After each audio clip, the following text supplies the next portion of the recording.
ہوگا اور شیطان تمہارے قریب نہیں آئے گا۔ میں نے اسے چھوڑ دیا۔ جب صبح ہوئی، سرکار مدینہ صلی اللہ علیہ وسلم نے فرمایا، اے ابو ہریرہ، تمہارا رات کا قیدی کیا ہوا؟ میں نے عرض کی۔ اس نے کہا، چند کلمات تمہیں سکھاتا ہوں اور اللہ تعالی تمہیں ان سے نفع دے گا۔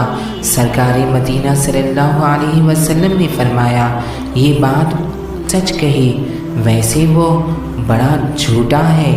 کیا تمہیں معلوم ہے 3 راتوں سے تمہارا مخاطب کون ہے؟ میں نے عرض کی کہ نہیں۔ سرکار مدینہ صلی اللہ علیہ وسلم نے فرمایا، وہ شیطان ہے۔ اگر اس ویڈیو سے آپ کو کچھ معلومات حاصل ہوئی ہے تو اسے ضرور سبسکرائب کریے اور ایسے ہی دین و معلومات کے لیے